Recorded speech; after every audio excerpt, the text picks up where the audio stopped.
December 13th, 2025, SpaceX just confirmed an $800 billion valuation through an insider share sale yesterday, up 100% from its $400 billion price point just 5 months ago in July.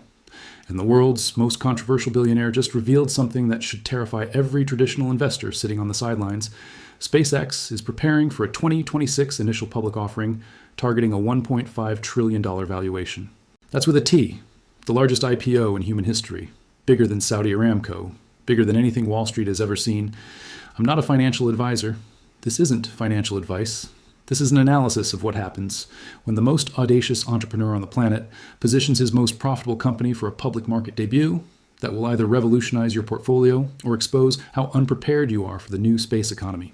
Based on recently confirmed insider documents, revenue projections approaching $22 billion annually, and market dynamics that reveal the quiet transformation happening while traditional investors debate whether space is even investable. Here's what you need to understand immediately.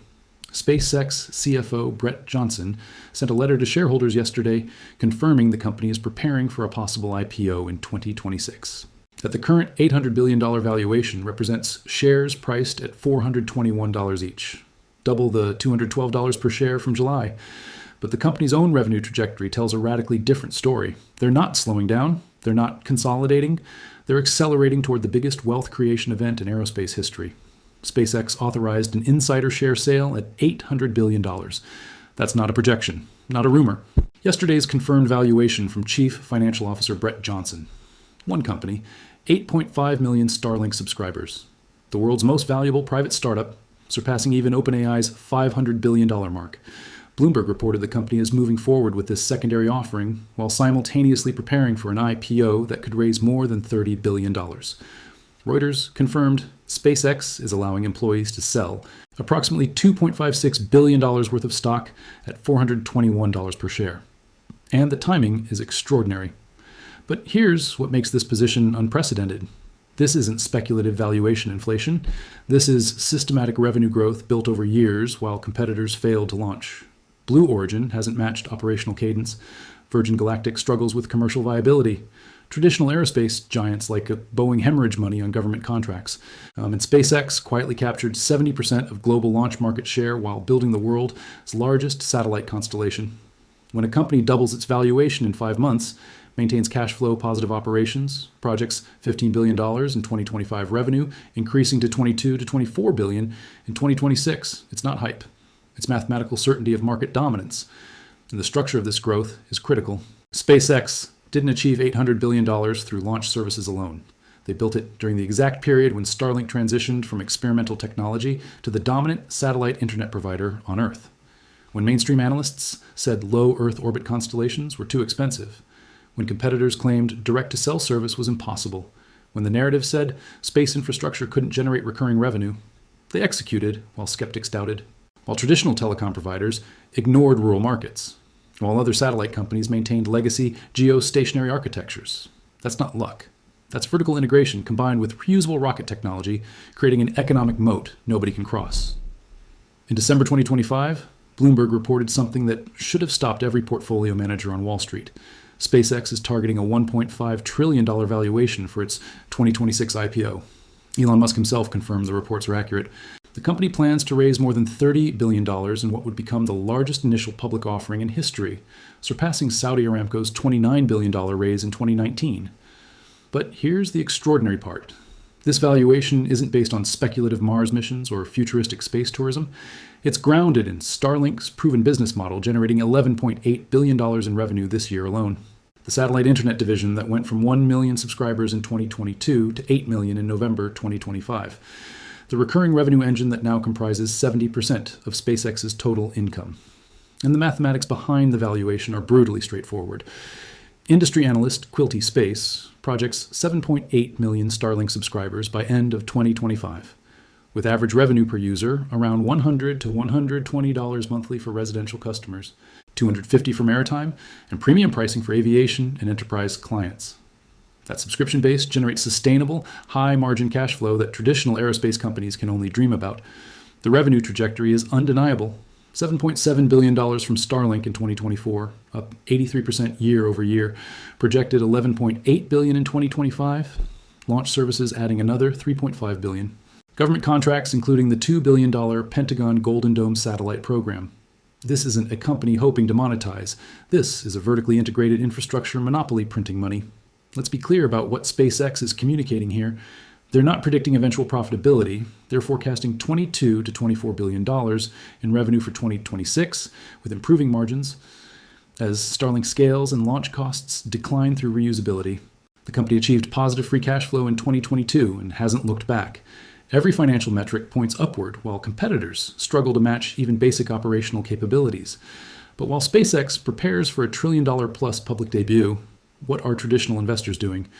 Sitting in index funds, holding telecom stocks that Starlink is actively disrupting, waiting for satellite internet providers like Viasat that deliver 20 megabits per second, while Starlink provides 215.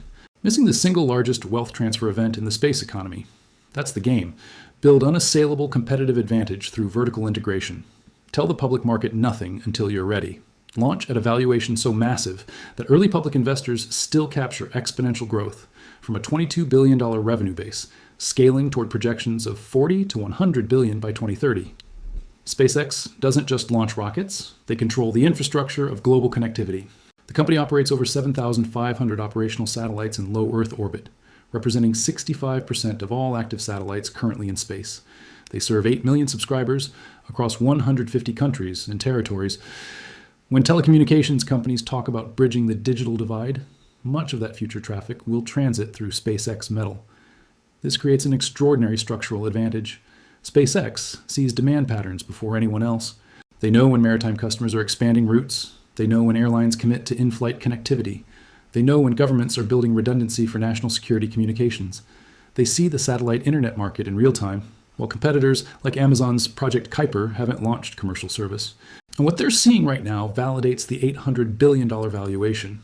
Starlink achieved profitability in 2024 with $72 million net income after years of infrastructure investment. The company projects 25% operating margins by 2026 as subscriber growth outpaces satellite deployment costs.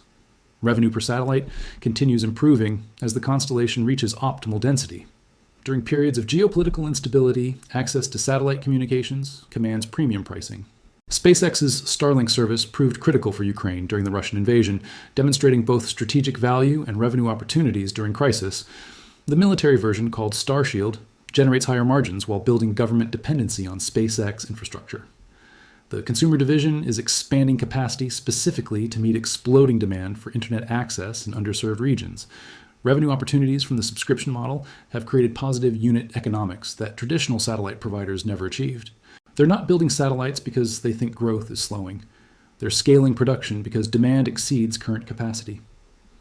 The direct-to-cell breakthrough that validates the trajectory. SpaceX's bullish trajectory isn't based on launch market share or rocket reusability alone. It's based on technological breakthroughs that fundamentally expand addressable markets. In 2025, SpaceX acquired $17 billion worth of spectrum licenses from EchoStar to accelerate direct-to-cell service, the technology that lets standard smartphones connect to satellites without special equipment or dishes. But the scale of this opportunity needs context. Every mobile phone becomes a potential Starlink customer. T-Mobile announced partnership integration. Other carriers globally are negotiating access. The direct-to-cell infrastructure could generate billions in additional revenue by 2030 by eliminating dead zones and providing coverage in remote areas where traditional cell towers will never be economically viable. And the implications are transparent. SpaceX isn't just competing with satellite internet providers like Viasat or HughesNet anymore. They're positioning to compete with terrestrial mobile carriers, to provide backup connectivity for emergency services, to enable Internet of Things devices in agricultural and maritime environments. The addressable market just expanded from underserved rural customers to virtually every mobile device on the planet. This isn't speculation. This is documented technology demonstration with T-Mobile already testing integration, and SpaceX is positioned directly in the infrastructure layer. When mobile carriers need satellite backhaul, they'll lease capacity from Starlink. When devices need connectivity beyond cell tower range, they'll ping Starlink satellites. The company isn't predicting direct-to-cell adoption. They're building the only constellation at scale capable of delivering it profitably. Johnson stated explicitly in the shareholder letter that SpaceX is preparing for an insane flight rate with Starship, for AI data centers in space, for a lunar base. These aren't aspirational marketing claims. These are funded development programs with clear revenue models tied to government contracts and commercial partnerships. And here's the mathematical reality behind SpaceX's positioning. Every million additional subscribers at $100 per month generates $1.2 billion in annual recurring revenue. With 8 million current subscribers growing to projected 14 million by 2030, that's $16.8 billion just from consumer Starlink. Add enterprise, maritime, aviation, government, and direct-to-cell revenue streams. The path to $40 billion annually becomes obvious. SpaceX isn't gambling on sentiment. They're executing mathematical scaling based on proven technology, serving the fastest-growing communication infrastructure market on Earth. Yesterday, December 12th, SpaceX CFO Brett Johnson confirmed in writing to shareholders that the company is preparing for a possible IPO in 2026. The timing isn't coincidental. The company just achieved $800 billion in private market valuation. Revenue is accelerating toward $22 to $24 billion annually. Starlink is cash flow positive with improving margins. Every metric needed for a successful public offering is trending favorably. Markets are pricing in extraordinary demand for space economy exposure. When Bloomberg reported the IPO plans, space stocks rallied across the board. AST SpaceMobile jumped 30%. Rocket Lab gained momentum. The entire sector moved on validation that space infrastructure commands trillion-dollar valuations. And SpaceX represents the category leader, the company with proven revenue, operational spacecraft, and 8 million paying customers. But here's what makes the timing critical. SpaceX didn't position for this IPO cycle opportunistically. They built the business systematically over 2 decades, specifically for this moment. The transition from development stage rocket company to profitable infrastructure monopoly. The recognition that satellite internet generates higher margins than launch services. The structural reality that global connectivity requires low Earth orbit constellations that only SpaceX has successfully deployed at scale. When SpaceX goes public, the opportunity cost of not participating becomes existential for growth portfolios. The company will trade at premium multiples because nothing else in aerospace combines their revenue growth, margin profile, and technological lead. Traditional defense contractors trade at 10 to 15 times earnings. SpaceX will command growth stock multiples of 40 to 60 times earnings because Starlink alone is growing at 80+% annually. The share price matters here.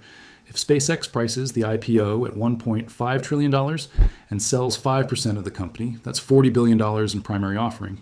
Early public investors buying at IPO participate in a company already generating over $20 billion in annual revenue projected to reach $40 billion by 2028. That's a doubling of revenue in just 3 years from a $22 billion baseline. The IPO structure reveals everything. SpaceX is pricing shares at $421 in the current secondary offering to establish fair market value before the public debut. Employees and early investors can sell at $800 billion valuation now. Then the company reprices higher for public markets. That's confidence.